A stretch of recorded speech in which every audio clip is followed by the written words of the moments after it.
Hoje eu quero compartilhar uma mensagem que na verdade é fruto daquilo que estamos vivendo.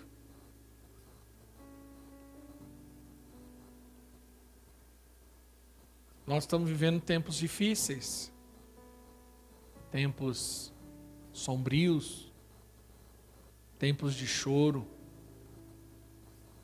E na minha vida como pastor, nesses anos todos, esse ano, acho que eu completo 19 anos de ordenação pastoral. E nesse período, muitas mensagens elas expressam exatamente o momento, elas acabam surgindo das experiências pessoais que nós vamos tendo, das fases. Elas são mensagens que acabam saindo ou sendo preparadas justamente como fruto do choro, da circunstância em que nós vivemos. E essa é uma delas. Eu queria ler um texto, está no livro de Jó, capítulo 1. O livro de Jó, capítulo 1, versículo 13 em diante.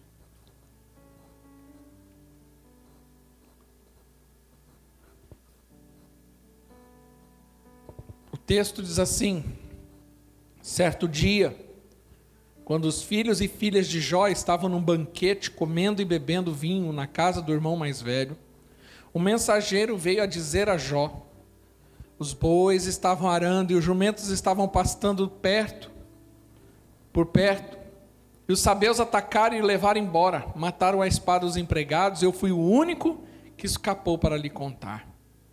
Enquanto ele ainda estava falando, chegou outro mensageiro e disse: fogo de Deus caiu do céu e queimou totalmente as ovelhas e empregados. Eu fui o único que escapou para lhe contar. Enquanto ele ainda estava falando, chegou outro mensageiro e disse: vieram os caldeus em 3 bandos e atacaram os camelos e levaram embora, mataram a espada os empregados. Eu fui o único que escapou para lhe contar. Enquanto esse ainda estava falando, chegou ainda outro mensageiro e disse: seus filhos e suas filhas estavam num banquete, comendo e bebendo vinho na casa do irmão mais velho, quando de repente o vento muito forte veio do deserto e atingiu os 4 cantos da casa, que desabou. Eles morreram, e eu fui o único que escapou para lhe contar. E ouviu isso Jó levantou-se, rasgou o manto, rapou a cabeça. Então prostrou-se no chão em adoração e disse: saí nu do ventre da minha mãe e nu partirei. O Senhor Deus, o Senhor levou. Bendito seja o nome do Senhor. Em tudo isso Jó não pecou e nem culpou Deus em coisa alguma. Nós estamos vivendo um tempo singular, um tempo único na história. Nós já tivemos períodos de epidemias, como a peste negra, febre espanhola e assim por diante. Mas nunca, na história das civilizações, houve uma pandemia a nível global.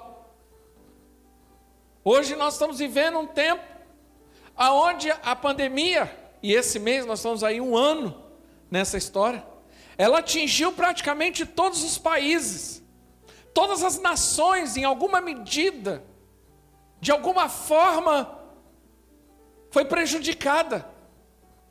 Ela não é um caso isolado, mas é geral. Ricos e pobres. Ela não faz distinção. Nós estamos vendo aí os governantes batendo cabeça, a ciência desesperada, porque não há solução.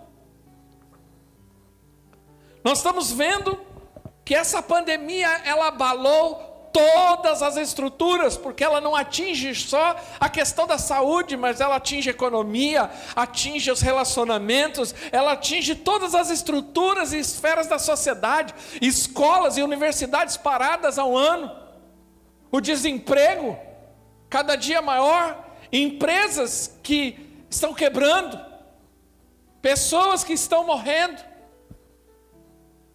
o caos no hospital, nos hospitais. Ou seja, nós estamos vendo um problema geral. E qual é a conclusão que nós chegamos diante disso tudo? A única conclusão chegada até agora, um ano depois, é que o homem não tem resposta, que não há uma solução.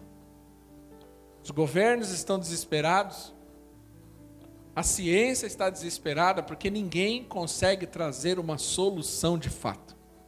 Todas que tentam, elas são paliativas, mas elas não resolvem de fato.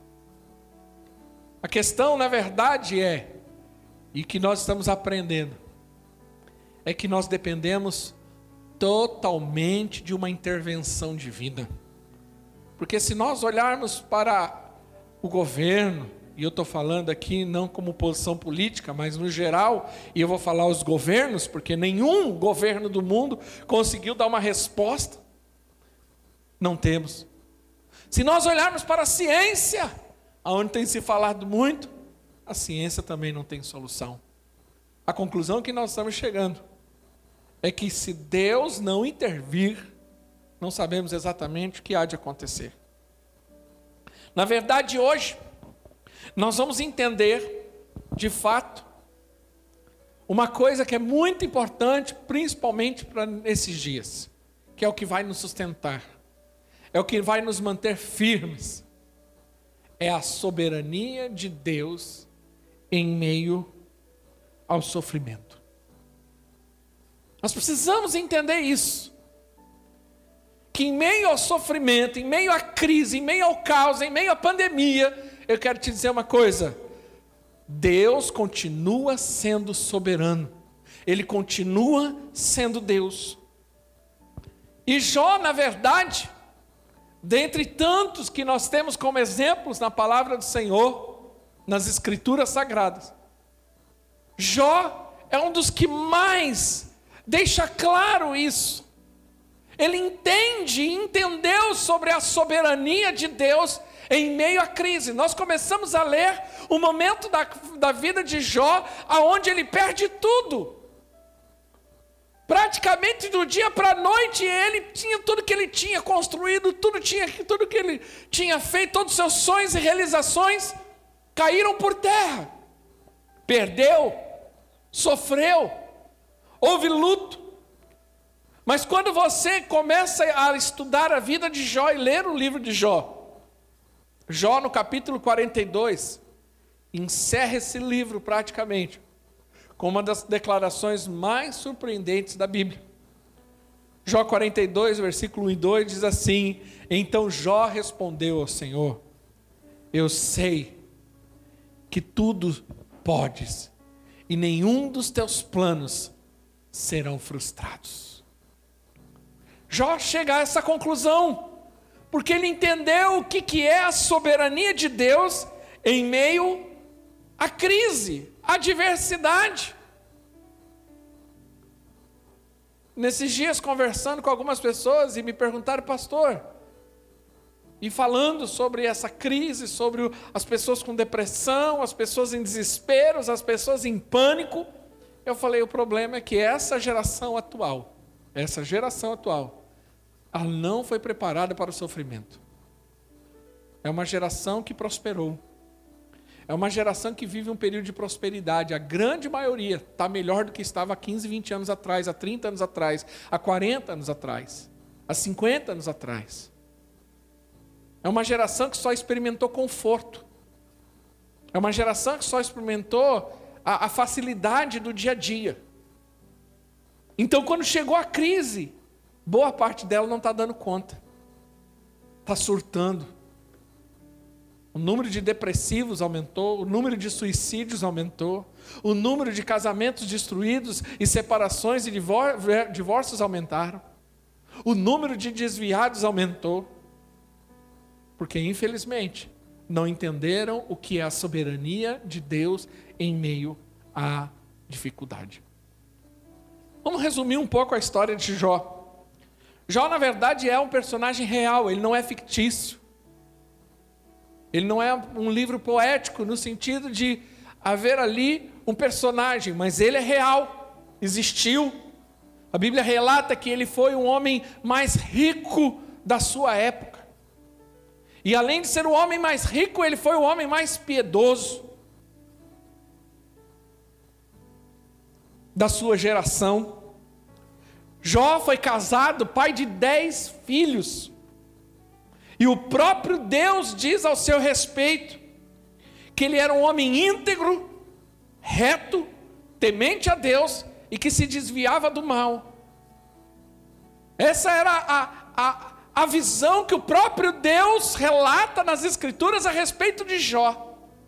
E mesmo assim, Jó passou por adversidade. O livro de Jó nos ensina várias lições.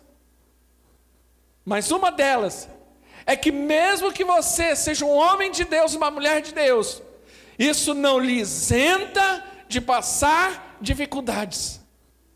Jesus disse: no mundo tereis aflições, mas tende bom ânimo, eu venci o mundo. A Bíblia não diz que nós somos tirados do reino do império das trevas e transportados para o reino fechadinho do Senhor. Não!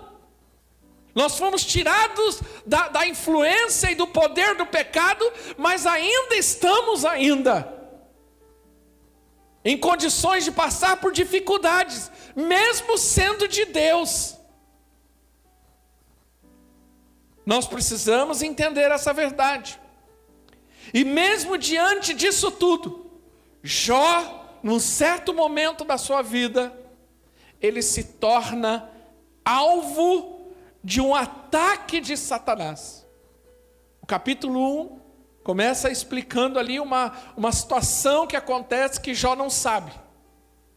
A Bíblia diz que Deus está lá e os anjos do Senhor vêm e se apresentam. E a Bíblia diz que Satanás vem e começa a questionar Deus a respeito de Jó. Começa a questionar dizendo que na verdade Jó era um religioso e só adorava a Deus porque Deus o cercava de bênçãos. Então, na verdade, a adoração, a fé de Jó era condicional, como infelizmente a de muitos hoje é. E Deus permite, naquele momento, que Satanás pudesse tocar em Jó, mexer na vida de Jó, mas não o matar. E agora Jó é alvo dos ataques do próprio Satanás sobre a vida dele. E nós agora nessa primeira leitura, nós vimos o que acontece na vida de Jó. Logo depois disso, além de perder tudo isso, agora Jó fica doente. Ele se torna uma ferida em pessoa. Sua mulher e seus amigos o condenam, os questionam. E Jó agora passa por uma situação revés da vida. A sua vida vira de cabeça para baixo, do dia para a noite. Sabe? O que é interessante é que Deus permite que Satanás toque em Jó, mas coloca limites. Dentre esse mundo com uma mentalidade maniqueísta, onde acha que o bem e o mal andam em comum e estão no mesmo pé de igualdade, em que Satanás, ele é um opositor de Deus, mas ele está no mesmo nível de Deus do que de poder, eu quero te dizer que isso é uma grande mentira. Não há oposição em relação a Deus. Deus não tem um inimigo. O inimigo tem o homem, por ser imagem e semelhança do Senhor. Mas Satanás não é, ou não faz oposição direta a Deus no mesmo pé de igualdade. Esse texto já fala e nos revela a soberania e o poder de Deus sobre todas as coisas, porque até Satanás é sujeito à vontade de Deus, segundo a vontade dele, do próprio Deus. Ou seja, até para operar nesse mundo caído, Satanás tem limites. Isso mostra já a soberania de Deus. Sabe? Isso mostra que Deus está no controle do universo. E que Satanás só pode fazer aquilo que Deus permite. E agora, com a permissão de Deus, Jó sofre 5 golpes em áreas vitais da sua vida. Por permissão de Deus, Satanás agora ataca Jó. E ele ataca 5 áreas vitais na vida de qualquer um de nós, que foi na vida de Jó. A primeira área é a financeira. Nós vemos ali Jó perdendo tudo. Seus bens, seu patrimônio, tudo que ele tinha construído, tudo que ele tinha conquistado, do dia para a noite, ele perdeu. Sabe? Mexer na economia de alguém é mexer numa pilastra de sustentação. Nós estamos vendo os governos aí e a disputa entre saúde ou economia, porque um não pode viver sem o outro, e nós vemos aí essa circunstância. Por quê? Porque é fato. Nós vivemos em um mundo onde dinheiro é necessário para todas as coisas, inclusive até para morrer. Porque se você não tiver dinheiro, alguém que pague, você não tem onde ficar. Então, quando você mexe na vida financeira de alguém, você mexe numa coluna de sustentação, numa pilastra importante.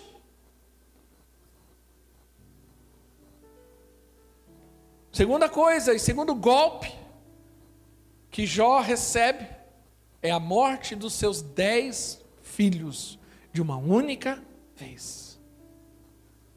Se quando nós temos a morte de alguém próximo de nós, já causa uma dor terrível. Imagine um pai e uma mãe que perdem 10 filhos, ou que sofrem a morte dos 10 filhos num único dia, numa tragédia terrível. A dor deve ser indescritível. E Jó agora e sua mulher estão passando por isso. Mas além disso, além de perder todas as coisas, além de ter ali a morte dos seus 10 filhos no único dia, porque nós estamos vivendo tempos como é de Jó. O tema da mensagem é esse: tempos como de Jó, ou como no tempo de Jó, aonde parece que uma notícia ruim sempre parece que vem outra notícia, e quando você acha que você já está se levantando de uma notícia ruim, vem uma pior, e quando você acha que está pegando fôlego, vem pior, e você não sabe como lidar com isso. Agora Jó recebe o terceiro golpe, ele fica doente, sua saúde é atacada. Nós podemos perder dinheiro, perder emprego, perder um patrimônio, mas quando você não tem saúde, a situação fica pior. Porque sem a saúde você não consegue reconquistar mais nada. Jó se torna uma ferida ambulante, ao ponto dos seus amigos ficarem longe dele por conta do cheiro. Ao ponto dele pegar um caco de barro e se raspar, porque era a única solução que ele tinha ali para aquele momento. E mesmo assim ele sofre o 4º golpe. Ele passa por um problema no casamento. Sabe? Não tem coisa pior e que quando você está passando por uma crise, por uma adversidade, você não tem o apoio das pessoas próximas de você. Foi isso que aconteceu com Jó. A crise afetou o seu casamento de tal forma que a sua mulher desistiu de Deus, ao ponto de dizer: por que você continua adorando Deus? Por que você continua aí indo para a igreja? Por que você continua aí dando a sua oferta? Amaldiçoa esse Deus e morre. Porque a mulher de Jó não aguentou a pressão da circunstância e desistiu de Deus. Porque ali ela estava sendo provada, ali era a prova da fé desse casal. E a fé, ela é provada nos dias da dificuldade e da crise. A minha fé não é provada no dia da abundância, no dia da prosperidade, no dia da saúde, no dia em que eu tenho vigor, no dia em que não tem pandemia, lockdown, fase vermelha. A fé é provada no dia da adversidade. É o dia da crise que mostra do que nós somos feitos de fato. A fé, a crise, ela revela o que nós somos, de que material nós somos feitos. A Bíblia fala que nós somos aqueles que são da fé. E aqueles que são da fé suportam, aguentam o dia da crise, aguentam o fogo intenso da provação. Como Jó fez, a Bíblia diz que ele se prostra, mas não para reclamar, mas ele se prostra em adoração e dá um brado de vitória: nu saí, nu voltarei, bendito seja o nome do Senhor.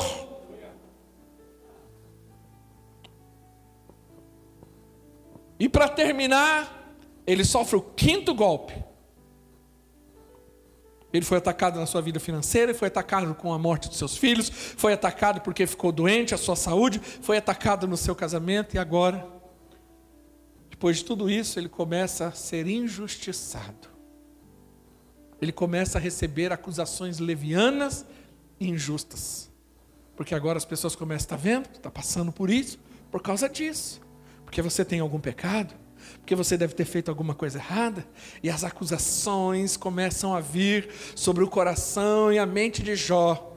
E agora ele está sozinho, doente, quebrado, em luto. E agora mesmo assim, a insensibilidade das pessoas ao seu redor é tamanha ao ponto de acusá-lo de ladrão, de alguém que está fazendo coisa errada, de adúltero, de louco. E a questão é, todos nós estamos sendo afetados em alguma medida, de alguma forma, por essa pandemia.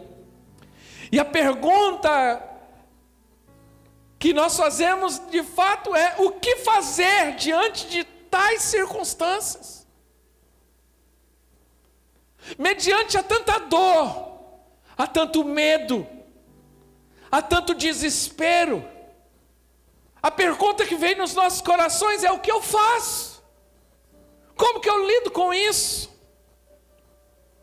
Agora eu vou te dizer uma coisa que é fato. É nessa hora que a fé na soberania de Deus faz toda a diferença. Fé na soberania de Deus é entender que Deus continua no controle de todas as coisas e que nada fugiu das mãos dele. Mesmo que nós estamos em meio ao caos, mesmo que parece que tudo se perdeu, em que não tem mais saída ou solução, aqueles que creem na soberania de Deus entendem que Deus continua sendo Deus mesmo em meio à dificuldade. Agora, quem tem uma fé nominal, inconsistente, superficial, acaba naufragando nesse período, e é o que a gente tem visto. Aqueles que têm uma fé apegado à prosperidade, ou seja, ligam, que Deus é comigo, mas quando eu estou bem, mas quando eu não estou bem, Deus não é comigo. Porque agora não tem coaching. Os coaches foram embora, sumiram. Porque como que eu vou falar de coach para alguém que está entubado? Como que eu vou trazer uma mensagem de coach nesse período em que ninguém, ou seja, todo mundo está em desespero?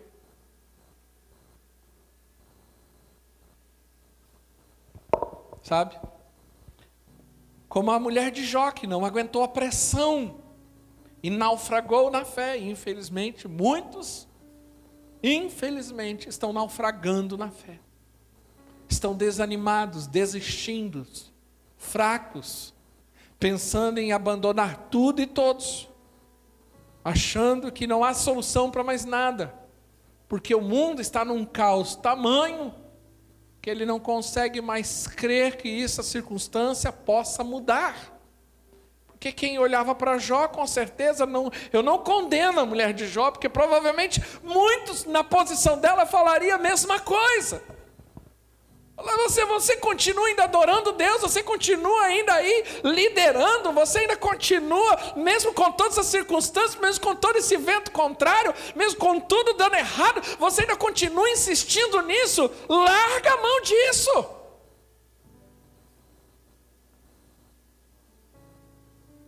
Porque não sabe o que é a soberania de Deus. Sabe? Mas quando Jó tinha perdido quase tudo, ele estava no fundo do poço, no momento de maior adversidade da sua vida, incomparável, porque nenhum de nós aqui, pelo menos o que eu os conheço, tem uma história parecida com a de Jó. E mesmo assim, Jó, no meio dessa dor, no meio dessa angústia, ele tira outra declaração que está ali em Jó 19, versículo 25, que para mim é uma das declarações mais surpreendentes da palavra do Senhor. Ele diz: eu sei que o meu Redentor vive, e por fim ele se levantará sobre a terra. Em meio ao caos, em meio à dor, em meio ao luto, em meio à adversidade e à falta de perspectiva, ele tira outro clamor lá de dentro. Eu fico imaginando o mundo espiritual, eu fico imaginando aquela torcida de demônios ali, só esperando ele blasfemar, só esperando ele chutar o balde, só esperando ele abandonar e desistir. E aí ele vem e declara: eu bem sei que o meu Redentor vive.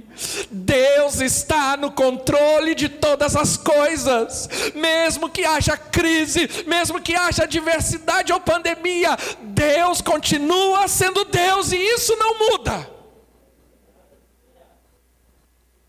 A crise está grande, as dificuldades estão batendo na porta, mas Deus continua sendo Deus. Mas mesmo assim, Jó, em meio a essa circunstância, ele fez 3 coisas que provavelmente eu e você também fazemos. Quais as 3 coisas que Jó fez? Primeiro, Jó começa a fazer pergunta para Deus. Porque é o natural. Toda vez que nós passamos por adversidades, a primeira coisa que sai dos nossos lábios é: por quê? Por que eu estou passando por isso? Por que eu estou merecendo? Por que eu mereço isso? Por que as coisas não dão certo? Por que eu não prospero? Por que Deus não traz uma cura? Por que Deus já não vem, já resolve tudo de uma vez e volta tudo lindo, maravilhoso como era antes? Por que Deus não dá a ideia para algum cientista de uma vacina que resolva de fato? Por que Deus não vem e destrói esse vírus maldito e traz paz e tranquilidade para esses dias? Por que Deus está permitindo que pessoas que amamos morrem e desfalecem nos hospitais, sofrendo? Por que Deus não curou? Por que Deus não trouxe a vida? Por que Deus não restituiu? Por que Deus permitiu eu quebrar? Por que a minha empresa não está dando certo? Por que meus negócios não estão dando certo? Por quê? Jó faz 16 perguntas para Deus. Ele começa a questionar o Senhor, que é o que normalmente a maioria das pessoas fazem. Mas Jó também vai para um segundo momento. Jó começa a se queixar de Deus. Ele faz 34 queixas a Deus. Ele começa a se queixar. Porque também é outro passo que a maioria das pessoas dão, ao ponto de culpar até o Senhor por seus problemas, ao ponto de se tornarem revoltados com Deus, porque não se acham merecedores de passar tais circunstâncias, Começa a se queixar, por que eu sou firme, por que eu me dedico tanto e eu estou passando por isso? Foi Deus que me chamou para esse negócio, foi Deus que me colocou, eu me sinto enganado, porque foi isso que Jó começou a fazer. Por que eu nasci, não merecia ter nascido? Por que o leite da minha mãe não secou, eu tivesse morrido de fome? Por que o dia do meu nascimento não foi um dia de luto? Por que logo já não foi resolvido isso? Por que Deus me permite passar por tais circunstâncias? E se foi Deus que me deu a vida, então por quê? A culpa é dele. Se foi Deus que me chamou para a obra, então a culpa é dele. Se foi Deus que me chamou para o ministério, então a culpa é dele. E a gente começa a ficar revoltado com Deus.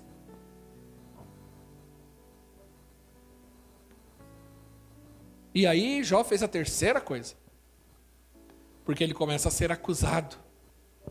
E aí ele começa a se defender das acusações. Que é outra coisa que a maioria das pessoas fazem. Quando elas estão em crise, sendo acusadas, muitas vezes de forma injusta ou leviana, é natural que a pessoa comece a se defender. E às vezes, para se defender, ela também acusa. Hoje a gente vê isso muito na internet. Sabe? Mas interessante que Deus, mesmo diante disso tudo, Deus não repreende Jó. Deus não intervém. E também, diante das perguntas e queixas de Deus, a única coisa que Jó tem de Deus é o silêncio. Deus não fala nada, Deus não faz nada, e nada acontece. E vou te falar, pior do que sofrer, é sofrer sem ter explicações. É a angústia de não saber por que você está sofrendo. Porque é natural que no sofrimento a gente quer arranjar um culpado. A gente quer arranjar alguém que seja o responsável pelo nosso sofrimento. Que seja o mesmo, que seja Satanás, que seja a pandemia, que seja o governo. Você vê que essa briga de governo é o tempo todo, um querendo acusar o outro. Mas pior do que sofrer é sofrer sem saber do porquê. É a angústia, não tem coisa mais angustiante do que o silêncio de Deus. É quando a nossa oração é feita, mas não há resposta. É quando clamamos e choramos diante do Senhor e nada acontece. É quando intercedemos, clamamos, jejuamos e nada muda. Parece que Deus se esqueceu de nós. Fica um silêncio. Você não ouve, você não sente. Você não tem mais o arrepio, você não consegue mais chorar. Você perde tudo isso, você não consegue sentir mais nada. E você fala assim, meu Deus, Deus se esqueceu de mim. Mas sabe o que é interessante? É que quando Deus rompe o silêncio, Deus não responde nenhuma das perguntas e queixas a Jó. Porque Deus não precisa ficar dando satisfação para ninguém. Deus é Deus, Ele não precisa ficar dando satisfação. O oleiro não precisa dar satisfação para o barro. Mas quando Deus rompe esse silêncio, quando Deus resolve falar, quando Deus abre a sua boca, e você vai ver isso no livro de Jó. Os primeiros capítulos narram todo o acontecimento, e depois até o capítulo 37, você vê ali a discussão de Jó com seus amigos, e Jó tentando se justificar, e seus amigos ali os acusando, e aquela conversa, a justiça própria comendo solta, porque o homem tomado de justiça própria, assim, ele acha que ele não merece sofrer. Ele não acha que ele deva sofrer. E quando ele sofre, ele fica se sentindo injustiçado. Ele fala, mas eu sou tão bom, eu sou dizimista, eu sou ofertante, eu sou líder, eu vou todos os domingos para o culto, eu participo da minha célula, eu ajudo o pobre, eu dou cesta básica, eu não dou cheque sem fundo, eu sou uma pessoa correta, piedosa. Eu não faço mal para ninguém, por que eu mereço sofrer tanto? E Jó não responde nada. Deus não responde nada, Jó. Mas quando Deus rompe o silêncio, Deus fez 70 perguntas a Jó. 70. Todas retóricas. Todas. E através dessas perguntas, Deus começa mostrando a sua grandeza e soberania. Deus começa a responder e fala assim: Jó, me diz só uma coisa. Aonde você estava quando eu estava colocando as estrelas nos céus? Os limites na terra? Aonde você estava quando isso e aquilo estava acontecendo? E Deus, através dessas 70 perguntas a Jó, e Jó calado, ouvindo o Senhor, Deus começa a derramar a sua grandeza e a sua majestade, na verdade, para mostrar para Jó o Deus que ele era. Através dessas perguntas, Deus começa a mostrar que a história estava segura nas mãos do Todo-Poderoso. Porque quando nós olhamos, eu estava conversando com uma pessoa essa semana, eu falei, o problema é que você está olhando esse momento. E esse momento ele é crítico. Mas quando você olha de uma forma mais ampla, você vai ver a história está nas mãos do Senhor e Ele está no controle de todas as coisas. E é nesse momento que Jó cai em si, que Jó acorda, que Jó entende, que Jó tem agora a percepção da grandeza e da majestade soberana de Deus, de quem é Deus de fato. E aí é que ele entra no capítulo 42 e faz essa declaração que ele diz: eu bem sei que você pode todas as coisas, eu bem sei que tudo podes, e nenhum dos teus planos serão impedidos, serão frustrados. Ele faz essa declaração: eu sei que tudo podes. Uma coisa que nós precisamos entender e que Jó entendeu, em meio ao sofrimento, em meio à angústia, em meio à crise, à adversidade, Deus pode todas as coisas. Nós somos pequenos, nós somos limitados, frágeis, mas Deus pode todas as coisas. A economia é frágil, a ciência é frágil, os governos são frágeis, mas Deus pode todas as coisas. Independente do que como está esse mundo, nós precisamos continuar crendo que Deus é poderoso e Ele pode todas as coisas, inclusive mudar a nossa história ainda hoje. Essa é a nossa fé. É interessante que, além de Jó entender que Deus pode todas as coisas, ele diz: e nenhum dos teus planos podem ser frustrados. Sabe, uma coisa que Jó entendeu, e que muitos às vezes ainda não entendem, é que o sofrimento de Jó tinha um propósito. O sofrimento de Jó tinha um propósito. E ele entende e ele declara isso: nenhum dos teus planos podem ser frustrados. Nós precisamos entender que muitas vezes a adversidade e o sofrimento é o propósito de Deus, é a permissão de Deus para nos apurar,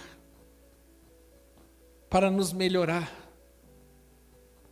Se você olhar pela história, as grandes invenções e as grandes conquistas e as grandes mudanças sempre nasceram de tempos de adversidade, de tempos difíceis, de tempos de crise.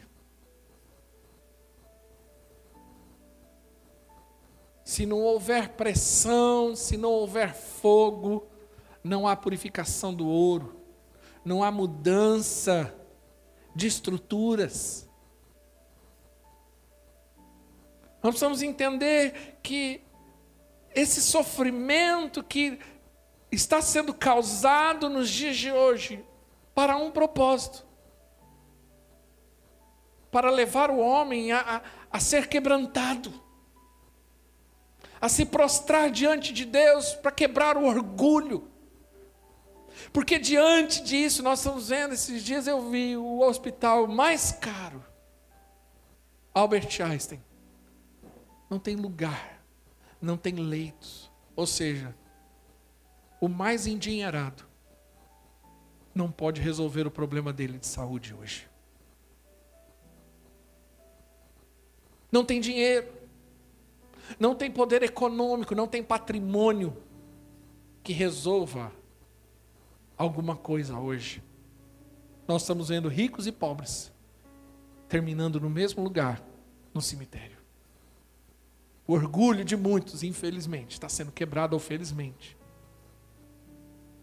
Deus tem permitido isso para que as nações aprendam quem é Deus, porque nesses dias, nos últimos tempos, o nome de Deus tem sido escarnecido, o nome de Jesus tem sido escarnecido, o Evangelho tem sido escarnecido, a igreja tem sido escarnecida. A maior nação e a nação mais rica do mundo, que é os Estados Unidos, ela tem despejado nesse último ano 3 trilhões de dólares. É mais do que toda a economia de um ano, toda a produção de um ano do nosso país. Eles derramaram sobre a população para tentar resolver o problema. É o país mais infectado, que tem mais morte, que mais está sofrendo. Porque é o país que precisa também se dobrar de fato e voltar para os caminhos do Senhor. Tudo isso Deus vai ter permitido para que o homem possa entender o que a Bíblia fala de Cristo. Todo joelho vai se dobrar e toda língua confessará que Jesus Cristo é o Senhor. Isso é para quebrar o orgulho e a arrogância dos poderosos e das nações, porque as nações e os poderosos estão em desespero. Tudo aquilo que eles acreditavam, não está resolvendo. Nem o dinheiro deles resolve mais. E é interessante que o sofrimento de Jó foi tão importante, que ele mesmo declarou, no versículos 5 e 6 do capítulo 42. Os meus ouvidos já tinham ouvido. Ou seja, eu te conhecia antes de ouvir falar, mas hoje de andar contigo. O sofrimento de Jó foi para levar ele mais próximo de Deus. Não somente mais próximo, mas se tornar mais íntimo, mais pessoal. Para que Deus pudesse se relacionar de uma outra forma com Jó. E muitas vezes o sofrimento ele faz isso. Ele nos atrai para o Senhor. Ele nos leva com o coração quebrantado, porque a Bíblia diz no Salmo 51, Deus não resiste a um coração quebrantado, a um coração contrito, ao filho que prostrado chora e diz, Abba, Pai. Paizinho querido, eu preciso do Senhor. Quem está entendendo, diga amém. Sabe? Se Jó, que foi o homem mais piedoso da terra, se arrependeu, infelizmente tem muitos de nós que não se arrependem. Estão brincando com Deus.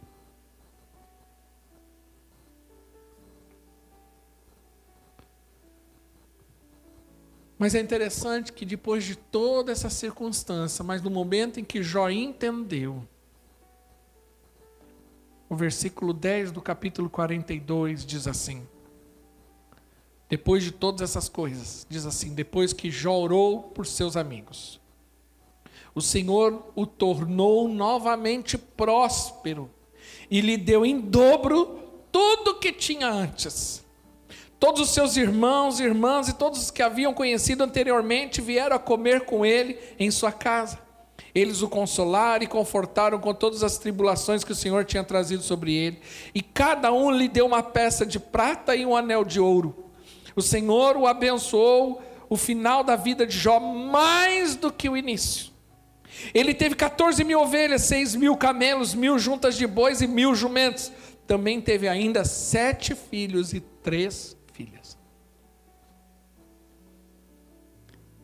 Eu acredito, a Bíblia me ensina e a história do Senhor não me ensina, que tempos difíceis, tempos de crise, tempos de adversidade, quando acabam trazendo tempos de avivamento, de despertamento espiritual,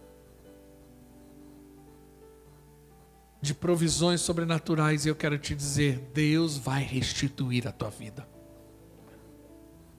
Deus vai restituir. Porque você serve a um Deus que é chamado de Jeová Jirê, o Deus da provisão, o Deus da restituição. Então, mesmo que na sua vida o sofrimento parece interminável, a angústia interminável, parece que você não tem mais perspectiva e parece que essa circunstância não vai mudar, eu quero te dizer, a única coisa que Deus afirma na sua palavra é que Deus é eterno, mas o restante vai passar. Essa circunstância vai passar, essa situação vai passar, e logo logo estaremos vivenciando tempos de prosperidade, de abundância da glória do Senhor sobre nós. Mas fica firme, permanece, não desista, não desanime, não abandone, não amaldiçoa Deus, não naufrague na fé, mas fique firme, porque é esse que são os conhecidos vencedores, como diz no livro de Apocalipse. E é interessante que Deus agora restaura a sua vida. E 5 áreas da sua vida foram restauradas. A primeira, saúde.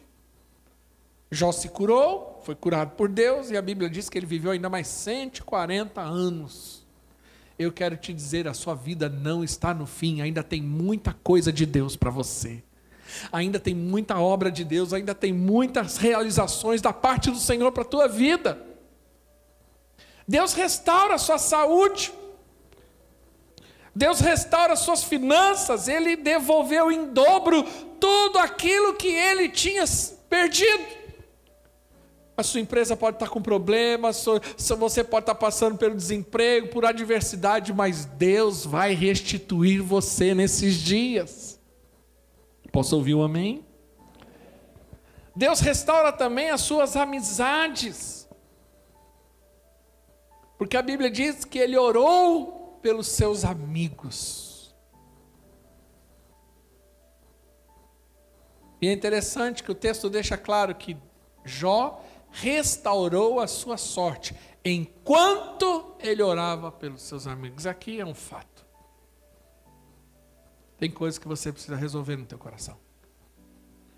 Porque quando você está se defendendo, se sentindo injustiçado, seu coração magoado, ressentido, cheio de críticas, você não consegue orar por ninguém e abençoar ninguém. Mas quando você decide orar por alguém e abençoar, não se defender, porque o Senhor é a tua justiça. Não é você que precisa se defender. Mas quando ele decidiu abençoar, em vez de ficar se defendendo das críticas e acusações, por mais que elas fossem injustas, ele decidiu, eu vou abençoar, eu vou ser um abençoador. O dia que você e eu decidirmos ser abençoadores, a sua sorte vai mudar em nome de Jesus. Circunstâncias vão mudar. Porque você não consegue orar por alguém se você estiver magoado, se você estiver ressentido. Na verdade, Jó entendeu um dos grandes segredos da vida, sobre tudo que deve guardar, guarda o coração. Porque dele procedem as saídas da vida. Um dos grandes segredos da vida é você aprender, mesmo em meio à injustiça, à acusação, a traições, você manter seu coração firme no Senhor e não permitir que essas circunstâncias mudem a sua natureza. E qual é a sua natureza? A mesma de Deus, de abençoador. Você tem a natureza de um abençoador. Quem crê, diga amém. Sabe? Quarta coisa que Deus restaura na vida de Jó: o seu casamento. A Bíblia diz que ele casou, ele teve filhos e filhas. Sabe, a crise abala muitos casamentos. Uma das constatações desse ano de pandemia é que aumentou significativamente o número de divórcios. Sabe por quê? Porque muitos casais não sabiam e não sabem ainda como ser casal dentro de casa. Eles eram casados, mas viviam vidas longe. Só se encontrava à noite e olhe lá. Às vezes um saía e o outro já estava entrando. Mas agora muitos casais tiveram que aprender a conviver juntos. E além do mais, agora tiveram que também descobrir que não somente o que é viver uma vida de casado, o que é viver uma vida de compartilhar, como também muitos casais descobriram o que é ter filho de fato. Porque antigamente faziam filho e deixavam para os outros cuidar. Mas agora são obrigados a ficar com os filhos em casa. E descobrir que seus filhos não são aquele anjo que eles pintaram lá no quadro e colocaram no Facebook. Descobriram que é ter filho. E muitos, por conta da adversidade, da crise, porque também financeiramente, problemas de casamento, muitas vezes começa com problemas financeiros. Ou o luto, a morte de alguém, muitas vezes se torna tão problemática dentro daquele casal que ele não consegue mais lidar. Há casais que depois que perdem filhos não conseguem mais lidar. O sofrimento não os une, na verdade os separa. Mas Jó, graças ao Senhor, tem o seu casamento restaurado. E aquilo que inicialmente não tinha mais solução, e agora houve o perdão, houve a reconciliação, e ele ainda consegue fazer mais 10 filhos. Eu creio, em nome de Jesus, seu casamento vai ser restaurado. Agora, se você vai fazer 10 filhos, a responsabilidade é sua, eu não vou profetizar isso sobre você. Né, Carla?